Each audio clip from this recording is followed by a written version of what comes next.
Third down.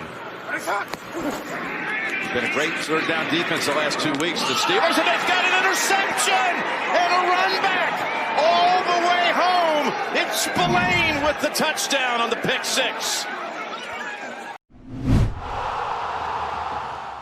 The Steelers flexed their defensive muscle in a massive 28-24 win over the Baltimore Ravens. We'll get to that momentarily. Adam Kramer, Marcus Mosher, the Game Day Podcast. And Marcus, I was not here last week, but I understand that call, that play, that game was significant. And we're going to give you time now to celebrate that, peacock a little bit, and celebrate some accurate prognostication.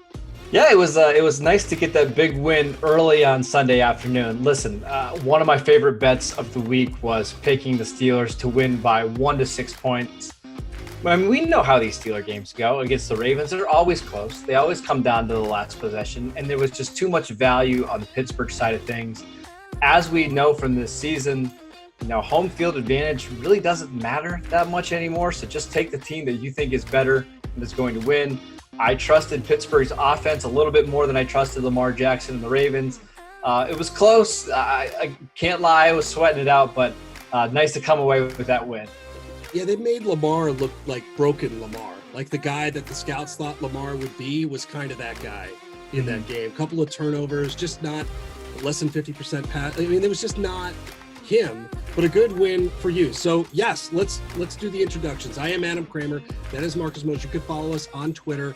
I'm at Kegs and Egg. As Marcus, you are Marcus_Mosher. This is the Game Day Podcast. You can follow us Spotify, wherever you get your podcasts, Apple Podcasts. We're really, really excited. So Marcus, I'm excited to talk with you. My background has predominantly been college football and also gambling. I am a Jets fan, as you learned a very short while ago, and you said, I'm sorry. I'm sorry too.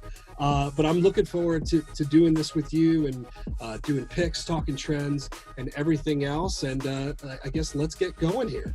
Yeah, I mean, our teams are competing for the #1 pick this year. So it's going to be a real battle. I'm excited to check in every week to see how bad both of them suck. How bad is that? I mean, this is not that is a rough duo when you're competing to be really bad here. So, and then of course we kick things off. The debate this week is Patriot focus, right? We've got a really fun debate. Well, people will enjoy it. I don't know if I'm going to enjoy it, although there is some misery in here when we're talking Brady versus Belichick and Super Bowls. I had to voyage into some pain that I've had over the past 2 decades to do that. So with that, we go into trends. And again, Marcus, you had your official picks last week. I did not. I'll explore some of my picks, but how did you fare and where are you at in the season? Yeah, so last week, 3-2 on my best bets, 7-4 on the season here on the Game Day Podcast. Listen, I felt good about my picks. It took Buffalo -3.5 last week. That one didn't work out. Although, listen, I still feel good about that one. And then Philadelphia, -10.5 against the Cowboys. Adam, I know you were on the wrong side of this bet as well. We were feeling great about that one, right? I mean, it seemed like that game was going to be Dallas was going to cover. It felt like the Cowboys had a chance at winning that game, but a fumble at the end that wasn't reviewed, and then some late scores that really had no impact on the game. That's a bad beat if you had Dallas +10.5, right? I did, and I also had the money line too, which was enough of a tease to make it even more agonizing. I really want to hone in on that turnover though. What was that? I think these referees were just tired of watching that NFC East slop fest, and they're like, hey, listen, let's go to bed. We're gonna have a long week coming up. Let's forget this game even happened. I am excited to talk Dallas Cowboy quarterbacks. The last one we saw, I liked it. You had a quarterback in there that was throwing like submarine pitcher, right? It's like a 7th inning guy. Throwing underhand. The playbook was fun, so we'll talk a little bit about that in the bit. I was 2-1. You mentioned the loss. I had the Vikings, which was a nice hit. That line just felt a little short to me, so I was committed to the Vikings. And then I also had Denver. Now that was dirty, okay? I'm usually on the wrong side of those covers. I needed San Diego to just full on Charger themselves.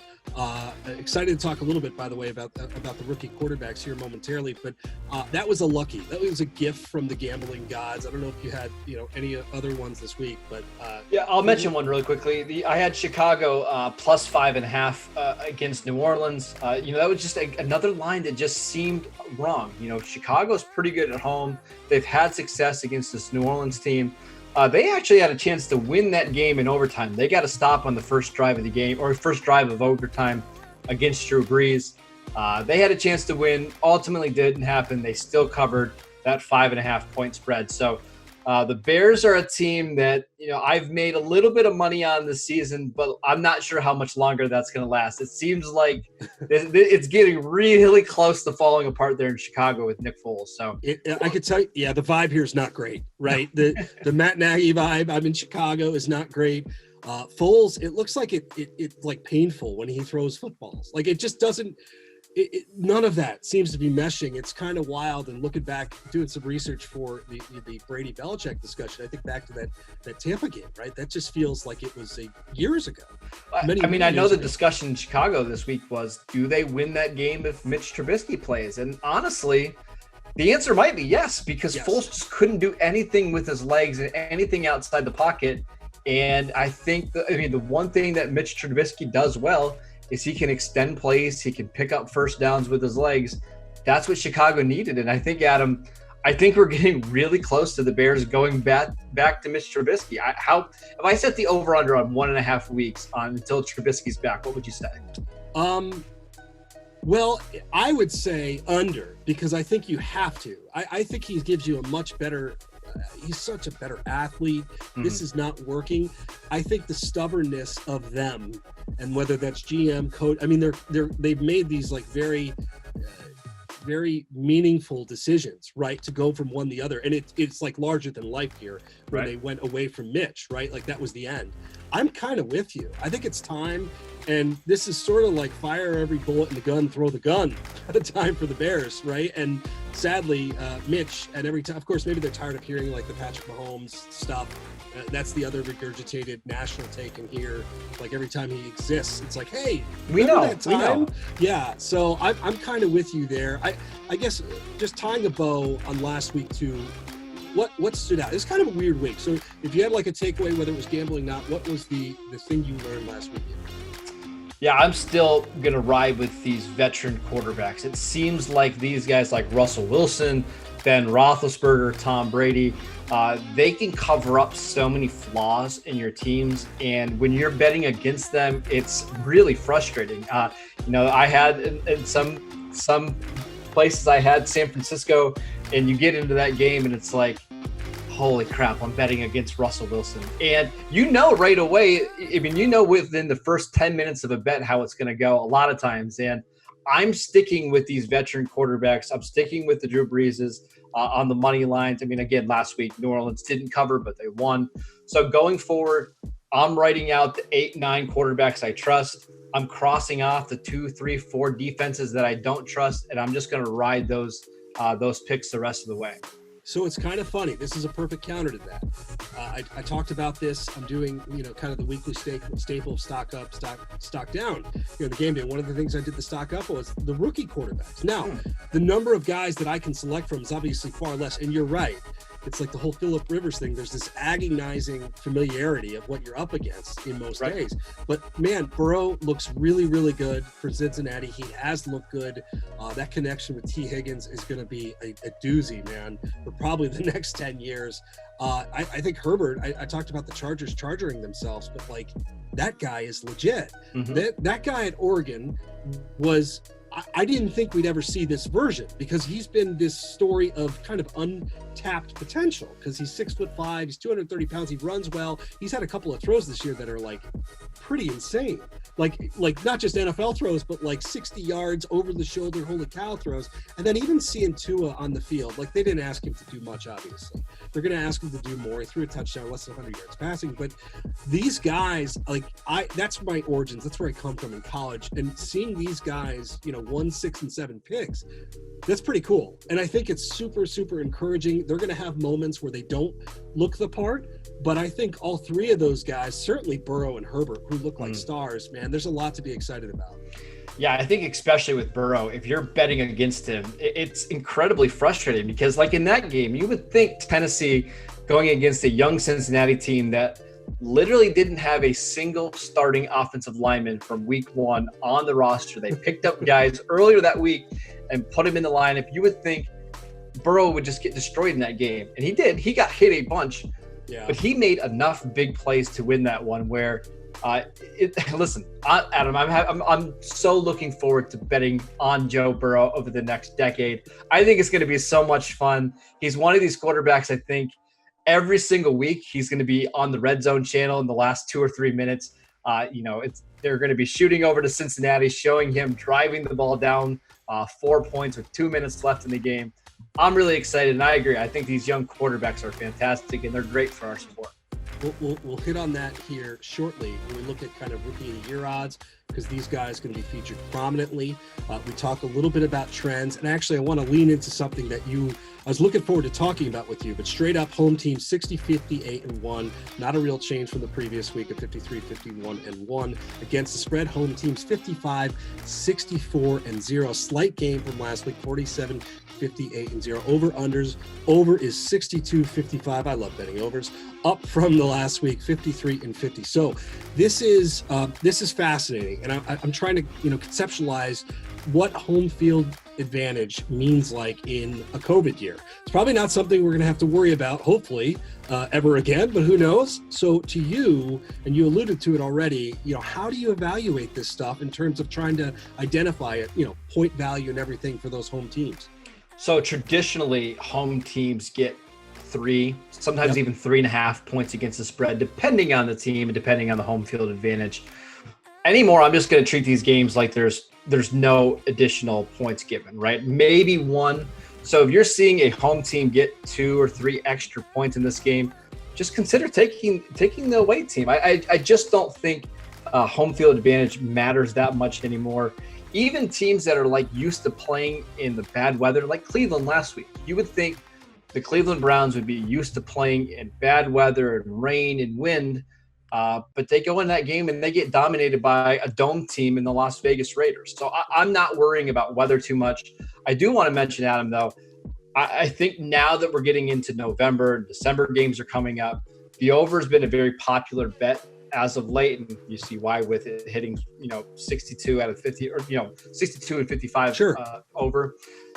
I think once we get to some more weather, I think with no home field advantage, I think we're going to see the unders start to come in here in the next couple of weeks. So you probably could get some value here in the next couple of weeks before the odds makers start to overcorrect here. So start to bet the unders, but admittedly, it's just not that much fun to bet unders, right? It's not. I was talking with a friend too, because, and we've seen this a little bit on the college level. It's like you're playing like practices. These are scrimmages. So you've got crowd noise and you have that, but like in some instances, it feels like a 7-on-7. Yeah. You're just like in an open field. You can sling the ball around. You don't have to worry about a place like Pittsburgh going absolutely berserk on like a 3rd and 5, if you're playing there. So I wonder too if that has a role to do it. I'm with you on football weather, but it was fascinating last week too. And I mentioned this in the stock up, stock down with all that wind, right? You had all that wind. It looked like, my tee shots, it was a disaster. And yet still teams were scoring points. Like it was fun. I mean, some of those kicks in the Dallas game were unbelievable. It depended on the game though, right? Because we saw with the Browns and Las Vegas, they couldn't kick the ball at all, right? Yes. Unless the field goal was within 35 yards, they weren't even trying some of these ones. So we've always said wind is way more important than rain and snow when it comes to these games, because wind determines if you're kicking the ball, if you're throwing the ball down the field. That has a bigger impact on the total rather than rain and snow. Agreed. Getting back to now my rookie quarterback obsession, if you will, looking at Rookie of the Year odds for the offensive players. Joe Burrow plus 100. We've got Herbert plus 105. Justin Jefferson at plus 1700. I love this kid, by the way. He's not going to win, but I think he's really good. Tua plus 1800. 100 yards passing, he's in. And then a guy I know that you're very interested in. I picked him up in fantasy and Chase Claypool at plus 2200. Like he hasn't. I feel like I got in at the wrong time. Like, I feel like I stepped up to the craps table when everybody had won their money already. Like, it was like, I'm that guy. But you're interested in him potentially, right, with value? Yeah, I don't think Chase Claypool is going to win, but the value is just insane right now. He's on pace to score 16 touchdowns this year.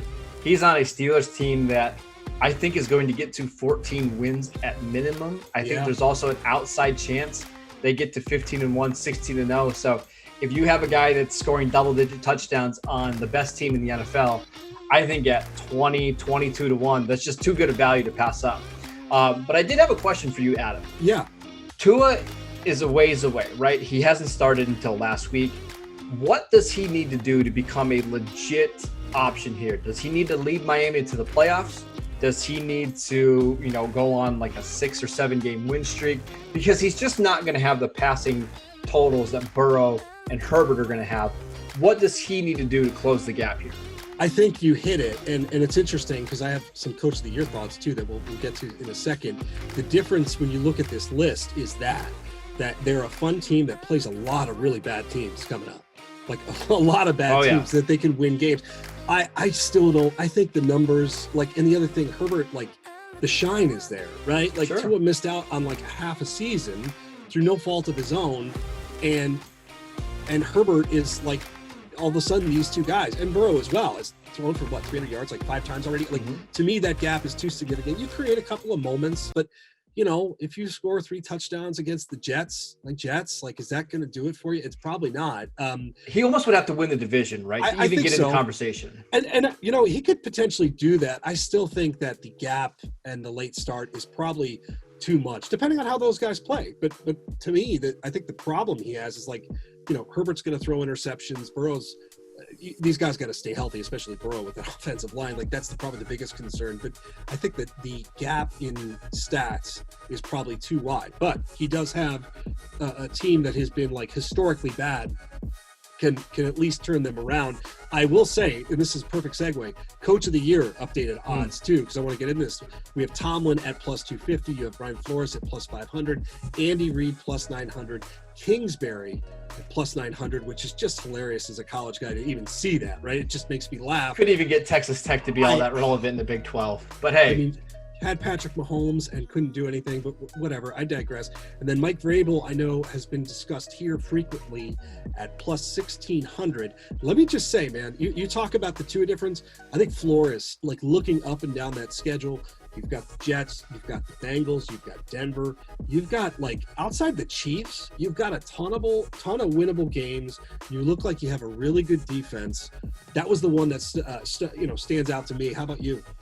Yeah, I agree. I think if Flores can get this team to be 9-7, 10-6, and look, that's not impossible considering the division, right? The Jets aren't very good. The Patriots might be a bottom 5 or 6 team in the NFL.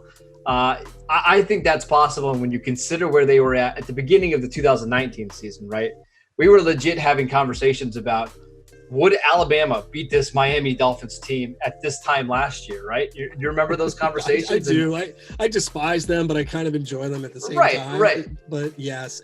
And like, long term, by the way, like, if you're looking at this division, Buffalo is solid. I mean, the Jets have to, like, it's not a remodel, or a renovation, it's a teardown, right? I mean, that's what that's going to be. Buffalo looks good. The draft capital that Miami has, especially with that Texans equity, which is good equity this year, I think that, I know that was reported this week of why you play Tua. It's really, really smart. Figure out what you have, especially in a year where you may have a Texans pick that could be top 3, top 5. So I just, it is amazing how quickly you can turn this around. It gives me hope, and it should give you hope as fans of teams that really need to turn it around, because they've done it pretty quickly. Yeah, I think there's a lot to be excited about with the Dolphins. A lot of young players on both sides of the ball. The offensive line is extremely young. But one of the reasons that I'm so bullish about this team is the secondary. I love their cornerbacks in Xavier Howard and Byron Jones, who they got from the Cowboys in free agency. They drafted Noah Igbenogany from Auburn last year, one of the youngest players in the draft. He hasn't played all that well yet, but long-term, their secondary is in great shape. We know that Brian Flores can scheme up pressure. So with all these picks they have coming in the next 2 years, right? Because they have not only Houston's first round pick in 2021, but also in 2022, they're going to be able to add talent to the front seven. They're going to get Tua a better offensive line. If Tua doesn't work out, they're going to have the ammunition to go up and get a different quarterback, which just extends this window even further. So long term, I think this Miami Dolphins team, the future is really bright. I would agree. Unfortunately, as a Jets fan, they're kind of where I would love to be in a year and a half, 2 years from now. But you got to do a lot of things to make it right. If they can hit on these draft picks, they've got a chance. Have faith in Joe Douglas. Have faith. I like it. No, I do. This draft class looks pretty good. I got to say, it is. I think he hit on a left tackle. I think they hit in a lot of places. I'm still just, it's miserable watching them. So I'm going to have hope. I always have hope. I'm an optimist in this, but it still is just, oh God, is it all? All right, listen, I understand. And now I get to talk about the Patriots. So this week's debate, and we'll see where we stand on this. I think it's really interesting. And again, as a Jets fan and someone that watched the Patriots over the course of like 15, 20 years, just be completely dominant. Okay, we're talking about Belichick, we're talking about Brady, and we're talking about winning another Super Bowl. We're setting the over/under at 0.5 Super Bowls. Now, I gave this some thought. I'm going to kick it to you about who you think would be favored to actually win a Super Bowl and why. And please don't say it's the Patriots. So this is a short-term versus a long-term bet, right? Because I think Tampa Bay, Tom, probably has 2 years left at most, probably. And this is probably their best window, right? And there's a lot of really good teams. I think their game against the Giants showed some of their flaws on offense, and we'll see if Antonio Brown can correct those. But they're one of the better teams in the NFC. I don't think they're the favorites to win the Super Bowl. And if they're not the favorites this year, I don't envision them being the favorites next year either. So I don't think it's very likely that Tom gets one. The question comes down to Belichick, right? The current situation in New England isn't great. That roster is really devoid of talent. There's questions about the quarterback and Cam Newton long term. So when you're weighing it as, can Belichick, rebuild this Patriots team to be a Super Bowl contender in the next 5-7 years? The answer is probably no. However, is there any chance that Belichick leaves New England for a better situation? Yes. Right? Because we know there's some friction between him and Robert Kraft. Is there a chance that he leaves for a better situation? Listen, it's possible. Yeah, that's okay. That is fascinating. And when we discuss age, okay, this is an interesting age conversation. We talked about Brady being 43. I mean, Belichick is what, close to 70? Right. So we're probably looking at 5 to 7 years of Belichick coaching left, right? Yes, and this is where I really struggle with this, because I've seen Belichick do some pretty magical things with backup quarterback. We all have, right? Like has really never had too many star players. Like the Randy Moss years are like an anomaly over the course of time. And I think of like Rex Burkhead as like, that's the guy on the Patriots flag. So I struggle to doubt him, and yet, and I'm kind of with you too. So this is why I'm torn. I don't think Tampa Bay is going to win a Super Bowl this year. But as I look at these two and age, and I don't know, if Belichick can go somewhere, does he want to go somewhere? How long does he want to do this? That's a tough guy to read. That's a pretty good poker face. It just looks like he just looks miserable at all times. So who knows how he feels? I think this year might be their best collective crack, right? I don't love that either. I don't think it's a great crack. I think that team is good. It's like the team you draft in Madden, right? And you wouldn't necessarily feel great about it, but they have like name value on that team. But I'm kind of with you. When you look at Super Bowl odds, I'm not lining up to take it here. So I'm a little torn on that. Yeah, I'm gonna give you some scenarios, right, really quick, like some teams that Belichick could land on, and you tell me what you would think about it. All right, how about the Dallas Cowboys? Right? What if Jerry Jones gives the Godfather offer to Belichick and says, "Hey, we're going to spend a bunch of money. We'll pair you with Dak Prescott. I will pair you with a good offensive line." Is that appealing to him? What about out in Seattle? Right? Pete Carroll's in his mid-70s now. He's not going to coach forever. What if Seattle tries to lure Belichick over there? I think that's interesting, but Let's do our general odds here. If I put Belichick minus, let's say 300, or no, plus 300, Belichick plus 300 to win a Super Bowl, where would you go? I had Brady. So here's where I'm telling you. I had this pretty close because I think you can make a case for both. I had Brady like minus 145 to win a Super Bowl. See, that seems high to me. Well, and this is dude, the guy's 68 years old. And as much content as I would love for Dallas, by the way. Also, get him the heck out of the AFCs.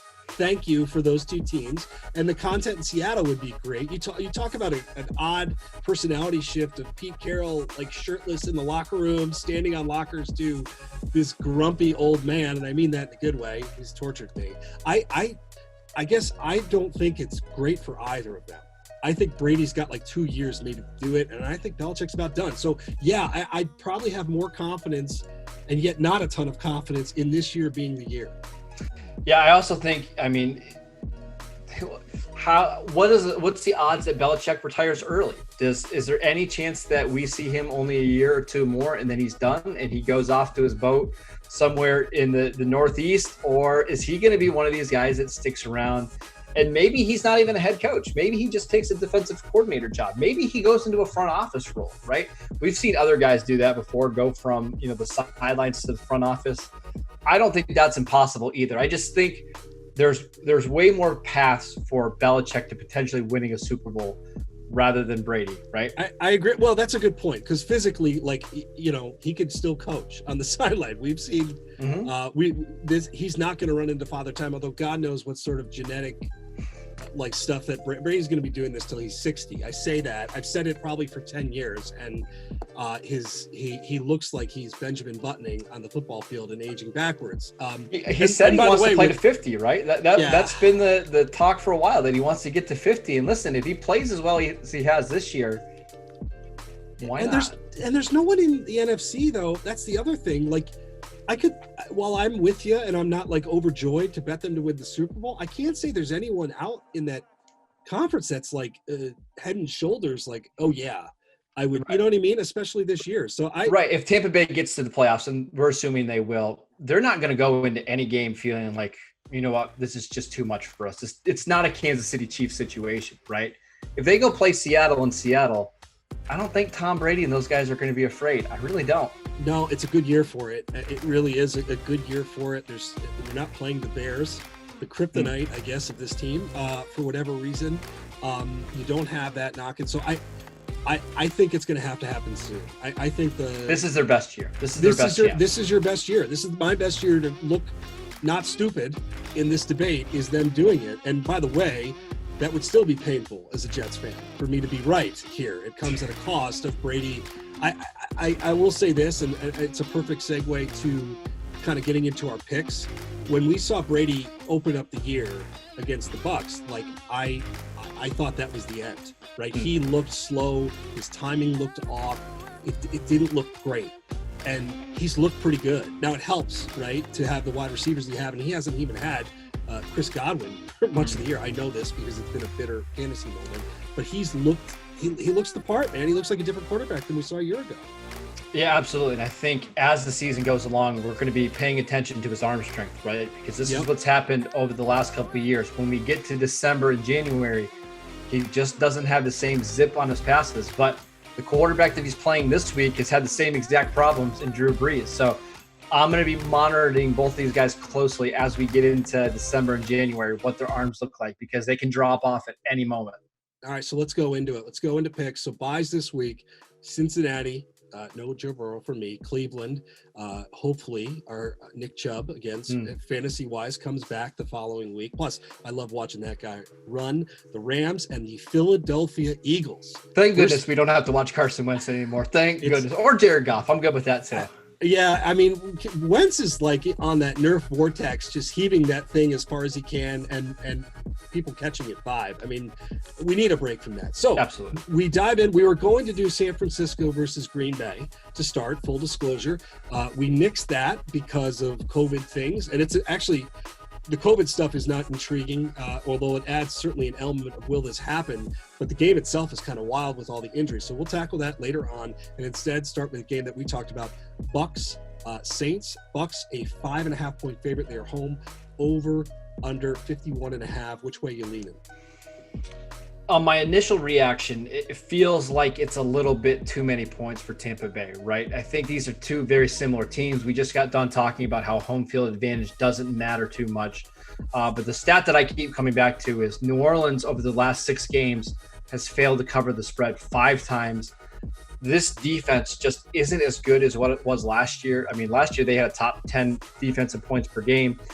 They're giving up almost 30 points per game this season. I like Tampa Bay to win this game. I'm not sure about the spread. I'm probably staying away. I'm more likely to tease this one.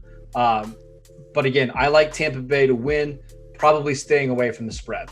Okay, I actually am going to get involved in the total because I'm kind of with you on the defense. I like the over 51.5 here. I think you'll have points. I think this could be a really fun game. I go back to that first game, which feels like a long time ago. Even Brady's bad moments created some points in that. I also, Breeze has been an interesting guy to watch. I thought he played pretty well for the most part against the Bears. Tough conditions, pretty good defense. Never been a great outdoor quarterback, and I thought he played fine. He was fine. Yeah, I mean, with everything going on and with their loss of weapons, I mean, that's a big deal, right? Sure. Like we're talking about Brady sort of finding and continuing to find the fountain of youth. I thought he played well. This will be fun. This feels like a fun game, and I think that total just feels a little bit low. I'm with you on the side. I don't have a great feeling on either side here. I'd probably lean Bucks, but I like the over in this matchup. What about a key number that jumps out to you? Yeah, again, I think it's the defense for New Orleans. 30 points per game this season. They just, for whatever reason, can't get any stops. And I think that's why they went out and acquired Quan Alexander from the San Francisco 49ers. They needed to get faster on the defensive side of the ball. I think they're going to have problems stopping Tampa Bay. I like the over as well. Again, I wouldn't mind throwing this game into a teaser, tease that down from 51 to 45, maybe tease the Saints up to 12, 13 points. I think that's a good way to watch this game. Adam, I wouldn't be surprised if we see this game one more time in the playoffs, and I'm really crossing my fingers that we get that. I'm with you. And then I'll throw out a key number here. Alvin Kamara, we got to at least mention him, another guy that I own on fantasy, so I'm near and dear to, but 169.5 scrimmage yards. This feels like a game, and he's been great. I mean, the receiving yards have been great. They should run. I wish they would run him a little bit better, but it seems to work.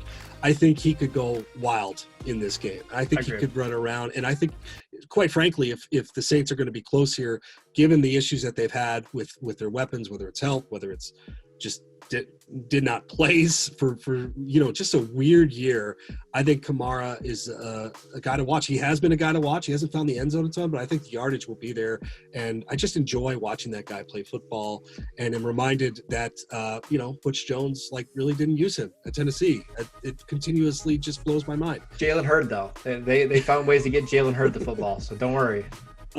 So let's move on. Next game. Okay, I'm very interested to hear your thoughts here, and I mean, the quarterback situation is just a mess. But Steelers minus 13.5 at the Cowboys. The over under a very depressing and hilarious 41.5. Go ahead. So for those of you that are watching this show, this is going to be the way I'm watching that entire game, just kind of peeking through to see, because it's going to be so ugly, right? It's just the Cowboys might have the worst offensive line in football. They're going up against arguably the best pass rush in football. They're going up against an offense that has scored at least 26 points in every game this season. The Cowboys have the worst defense in football. I like the Steelers minus 13.5. And Adam, I would like to know the number that line would have to be at for me to bet on Dallas, because listen, I have no faith in this team. We could be getting a Garrett Gilbert. We could be getting a Cooper Rush. Maybe Ben DiNucci makes a surprise appearance in this game as well. I'm going to give you a little stat. You ready? I am. In Dak Prescott's last game, he scored 22 points in the second half against the New York Giants, all right? Before he got injured. right? 22 points in the second half. Since that game, so we're talking about over 3 games now, 22 total points for this Dallas Cowboy team. No touchdowns over the last 2 weeks. It's bad, and it's only getting worse now that Andy Dalton's not going to be here. You're losing some more guys on the defensive side of the ball. The offensive line's getting worse. I like the over here. Wouldn't even be surprising to me if Pittsburgh scored 42 points themselves. I think they're going to run it up in this one. This is a quarterback depth chart that you wouldn't want it in college. Like, this is a quarterback depth chart that I made the joke earlier. It feels like you're watching an XFL game. So, okay, I'm going to do a little appreciation. I thought the Cowboys play calling was actually pretty decent. It was fun, at least. Like, you go into that game, you try to do something, and then they tried to do too much of it. And I do think it's the right time to change quarterbacks. Also, Dallas against the spread is dreadful, right? 0-8, I believe, against the spread. That's the key number right there, right? Yeah, 0-8. And then Pittsburgh is almost perfect. I mean, it's pretty wild when you see the clash. But the key number for me is 3.9, which is Ezekiel Elliott's yards per carry this year. Fumbles, lack of production. You can blame it on the O-line, but it ain't just the O-line. You watch that guy, he's not as fast. He's missing, he's just missing holes. It has not worked for there. So if you're really going to try and talk yourself into playing Dallas, you're hoping that the Steelers either let down or Zeke does more than that. I mean, I know Zach Martin was back. I have not seen anything that gives me confidence in saying that Dallas can do that. That running game behind that O-line, you could have, maybe just sat on the ball and kept it kind of close and tried to do, I guess, with the other night, what you did against the Eagles. The problem is this isn't the Eagles. This is a much better team. Yeah, I'm going to give you a couple of Ezekiel Elliott stats here that'll blow your mind. First of all, on the season, the number of 20-yard runs he has is 1. And on that 20-yard run, he fumbled and lost the fumble. So no explosive plays. Since 2019, he has 5 carries of over 20 yards. Nick Chubb this season on 57 carries has 6 runs of 20 yards. So he's only played a couple games. He's been more explosive than what Ezekiel Elliott's been over the last 2 seasons. Elliott also leads the NFL in drops for a running back. I know the offensive line isn't great, but he's not doing anything to help them out. I expect Pittsburgh to load up the box, dare Garrett Gilbert to beat them down the field. Such a sad sentence. That's such a sad sentence about an NFL game. Dare Garrett Gilbert. If you're daring Garrett Gilbert, something has gone wrong. Something obviously has gone wrong. I'm sorry. That's just the Cowboys season. It's all gone wrong. Again, Adam, I'm gonna ask you a different question. What would the number have to be here for Pittsburgh for you to consider betting Dallas? Would it be 20? I'd say. So I do like Pittsburgh, by the way. I am going to play Pittsburgh here. And I kind of feel like a little bit of a sucker. Like I'm just kind of walking up and taking my ticket, and that's that. Sure. If you got up to 17.5, I would kind of maybe consider it, but this is just not enough for me. Garrett Gilbert. Exactly. Garrett Gilbert. I mean, that's it. We could have ended that whole discussion with just Garrett Gilbert. And by the way, it would not shock me if he's better than Ben DiNucci. I hope so. There's no difference between them. No. It's just like flipping a coin, hoping that one's better than the other. So it's a little bit different, by the way, a little bit different quarterback situation here as we transition to our next game. Seahawks -2.5 at Bills, over under 55. I love watching the Seahawks because every game it feels like something is on fire. DJ Metcalf is a robot that plays wide receiver. I really actually Josh Allen is physically rare too. So as you look at this game I actually have a pretty good feel on. So I think, what stands out to you? I feel like these are 2 similar teams, except for Seattle just has the better quarterback, right? Because these are 2 teams that put so much pressure on their quarterback to win games. Both teams would like to run the ball, but they're not doing it particularly well this season. These have historically been teams, or at least in the last decade, that have relied on their defenses to keep the games close and to keep the score down. Both defenses are really struggling this year. So I like Seattle -2.5. There used to be this, criticism of Pete Carroll, going to play on the East Coast, at the 1 p.m. time slot. His teams just weren't very good. I think they've kind of gotten over that. They've become a much better road team over the last couple of years.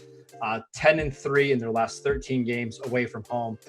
I like Seattle. I just see multiple paths of victory here for them, where that's not necessarily the case for Buffalo. They got to play a clean game. They can't turn the ball over.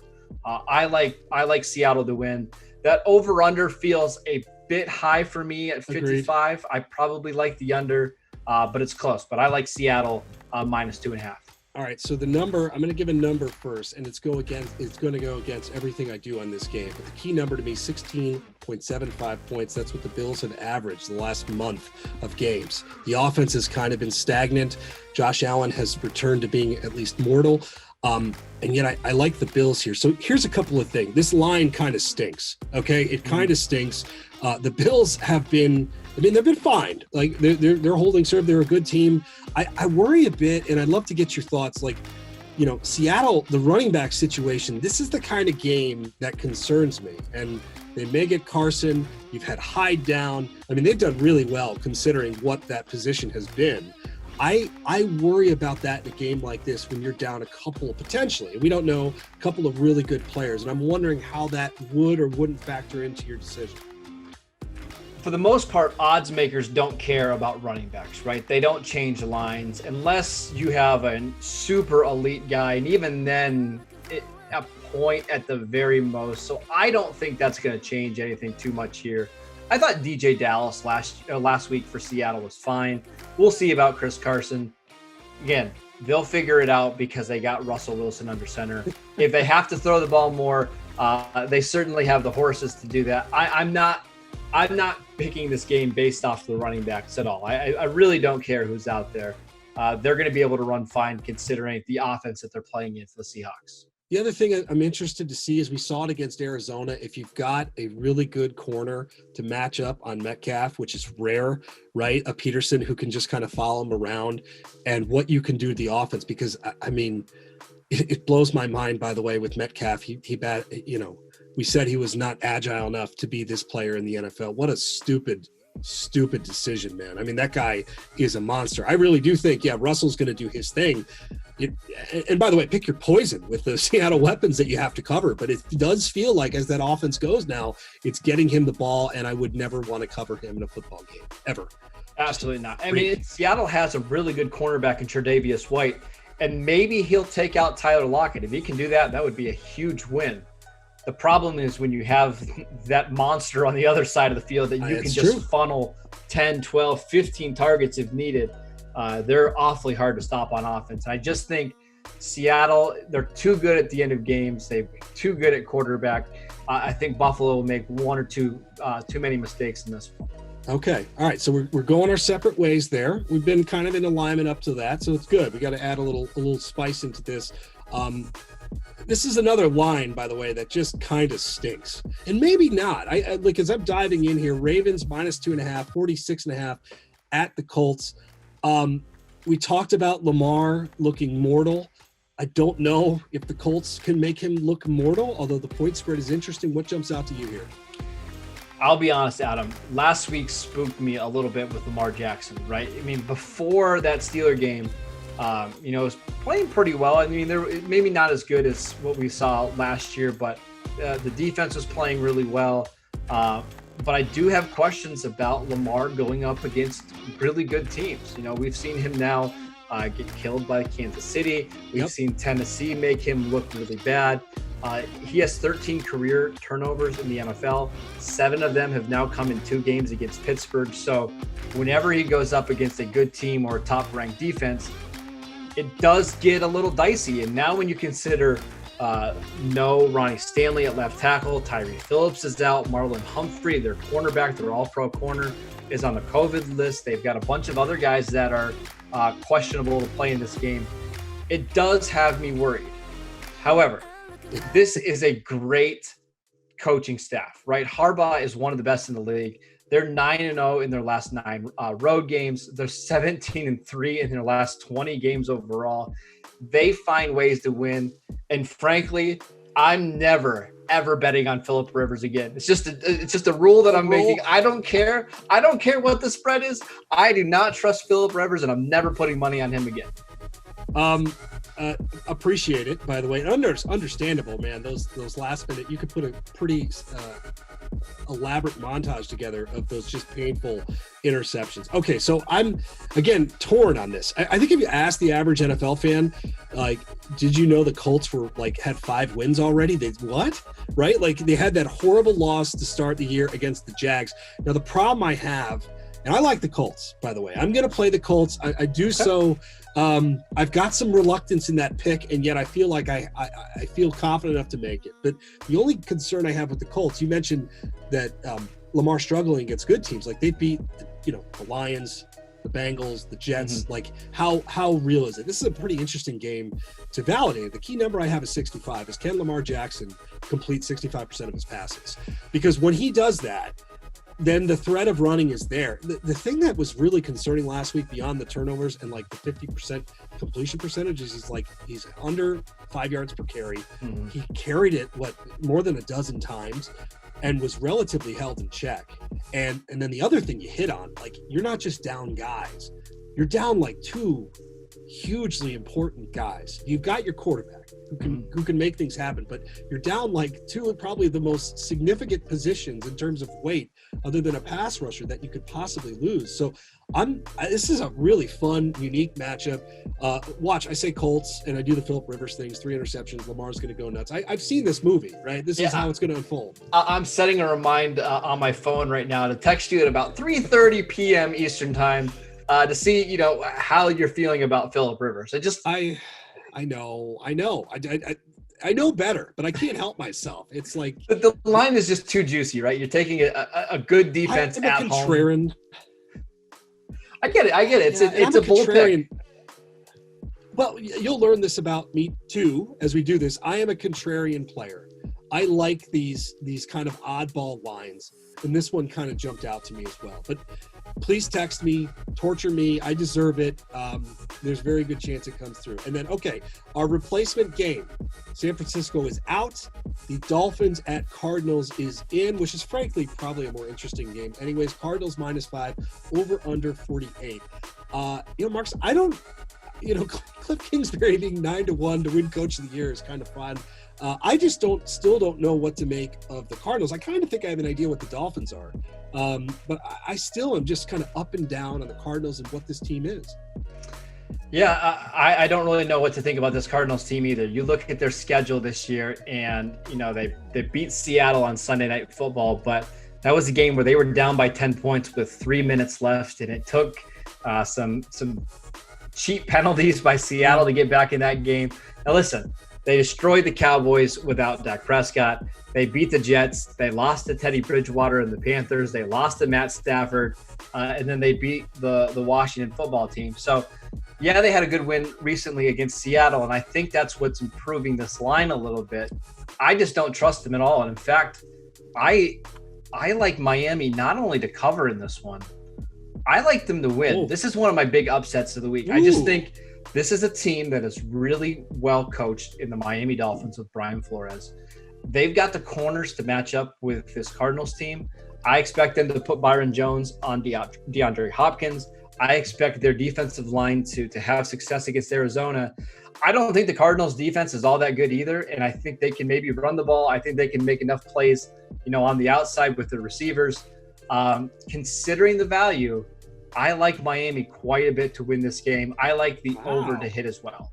Okay, so I like Miami, and I wasn't as bullish, but now I'm even more. I feel you got me charged up. I feel validating it. And of course, my key number is 1, which is Tua. And just from a fan intrigue standpoint, I really want to see them let him do his thing, right? You didn't have to do it last week. You had defense making plays. Jared Goff just vomiting all over himself in the football field. So Tua could just kind of do his thing. I think he's going to have to do it here. And I think he can, by the way, getting back to kind of the original conversation, what we think about him. There's just something about this Arizona team, and I think Kyler is great, but I think you're right. Schematically, matchup-wise, I think the Dolphins can sit down the football field a little bit. I think they can disrupt the pace. I'm liking +5. I think it's and this is a really interesting game, by the way. And I talked about kind of knowing I think I know what the Dolphins are, but I'm reserved on those expectations. I think they could be actually a lot better than maybe we think they are right now. Yeah, so if you're not as bullish as I am on Miami, let's think about throwing Miami in a tease, right? Like a 6-point tease. We'll get them at, plus 11. Then we've got a couple other teams that we like on a tease, right? Like we could throw the Saints in there at -5.5, get that up to, 11 or 12, and then throw one more in there. I mean, you could bring down Pitt, to 7.5. I feel good about that. Yeah. Is that our 3-team tease of the week then? That could be a tease, but I'm in on that tease, and I'll go. Let's go parlay too. I think this is kind of the fun thing. We agreed on Tampa Bay money line, right? Okay. We like the Steelers. We're going the non-Garrett Gilbert, and we like Miami cover. I'll tell you what. I think I'd buy your bullishness on the money line there too, just to juice that parlay up. It's about plus 200, 205, depending on the sportsbook. Those are pretty good odds for a team that is that well coached and that good on defense. Yeah, and listen, it's really a bet against Arizona because we have no idea how to feel about them, right? Yeah, no, that's exactly what it is. It just seems like a really good situational spot. So we agreed on some. We didn't go. We've got some disagreements in here as well. Our parlay, by the way, we are being told by a little birdie, $10 would net us $71. So I like it. That's a good parlay right there. I'll sprinkle a little bit of cash on that one. Okay, I am in there as well. And you can text me when Phillip Rivers just absolutely destroys my soul. That's also on deck. All right, so we are moving now to rapid fire picks. I like this card. How do you feel about the card as a whole, by the way, since we have some pretty strong opinions on the 5? Yeah, I think it's pretty good. I think this is a good week of games. I really do. I think we're going to have a fun Sunday slate. I really do. Okay, good. Me too. I like the slate. I think they're pretty interesting games, and I think we're going to learn a lot about these teams. We start off Panthers at Chiefs, -10.5, over under 52.5. What do you have here? Yeah, I like the Chiefs. Panthers have one of the worst defense in football. I think that the Chiefs will get 35, maybe 38 points in this one. I like the over to hit. This is going to be a fun game. How do you have this one? I've got over 52.5. I think there are going to be points here. I think I like what I've seen from Brady, Joe Brady, that is, to kind of turn the Carolina around, even if they've been down guys. This has got like college game vibes to it for sure. That's going to be a fun one. Let's move on to an NFC North matchup. The Detroit Lions are 4-point underdogs to the Minnesota Vikings. The over/under is 52 there. Who do you got? I like the Lions. And I'm not even going to say lean. I was on the Vikings last week. I think the Lions this is so Vikings, right? This just feels so Vikings. And I think the Lions do well here. I think they actually cover and win this game. I will say that Detroit has now lost 8 straight games against NFC North opponents. I just don't think they're very good. I'm going to take Minnesota to win and cover. I like the under in that one, though. Yes, that could be a very grotesque football game.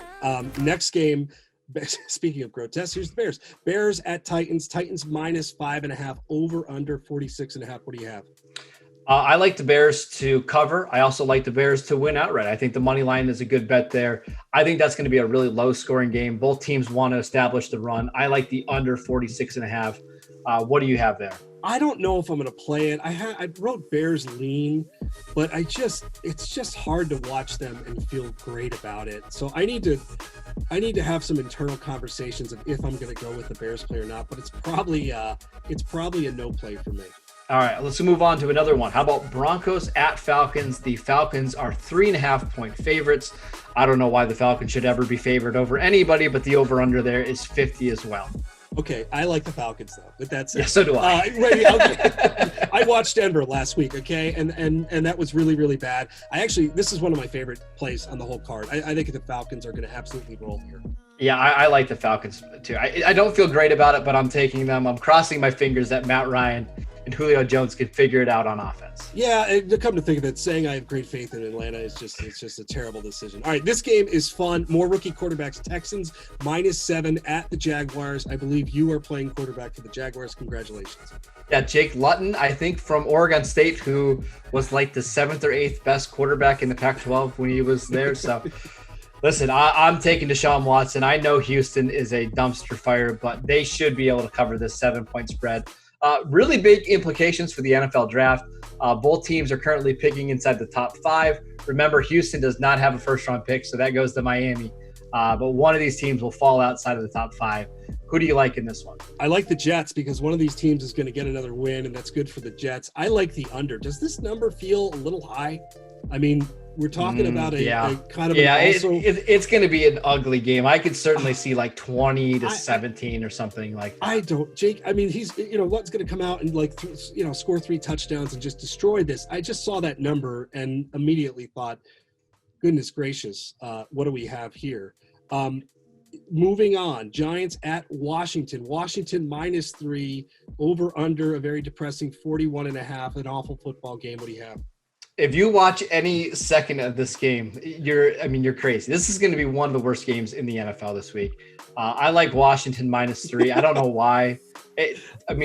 I just like the transition. It's the worst game in the NFL, and here's who I'm playing. We just got off talking about Jake Luton, and somehow this game is way worse because it's Daniel Jones and Kyle Allen. But hey, I'm taking. I like Washington too. By the way, I think Washington has at least. I just can't do the Daniel Jones thing again. Every drop back is terrifying. The offensive line is awful for the Giants, and I think that shows up here. All right, Adam, let's go ahead and move on to your team. The New England Patriots are 7-point favorites on the road against the New York Jets. Do you have any confidence in your team in this one? I choose death. I choose to. I don't think I'm going to be involved. Look, okay, the contrarian in me says you should probably take the Jets. That number seems a little light. It's very fun and fashionable to just rip on the Jets, and I understand why. They've gotten a little bit healthy. Okay, I'm talking myself in the Jets. It's a no play, but the Jets have gotten a little healthier.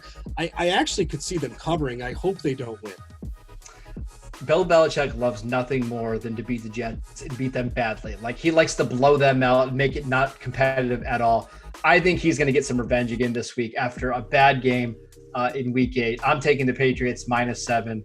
I think the under is probably going to hit there. This is going to be a really low-scoring game, but why revenge? There is no I don't know, but he likes it. He loves beating the Jets for whatever reason. He just does. I know, but it's just like we wave. It's like me beating up a 6th grader right now. Okay, I get it. Just no more pain, please. But we'll see. You're not wrong, by the way. And okay, Raiders at Chargers. Chargers -1.5. It's kind of a fun game. Over under 53. The Raiders should win this game. I'm going to pick them. I think it's going to be really close. I think it's going to come down to the last possession or two. Give me the Raiders and the points. I like the over to hit in this one. Both teams are really struggling on defense.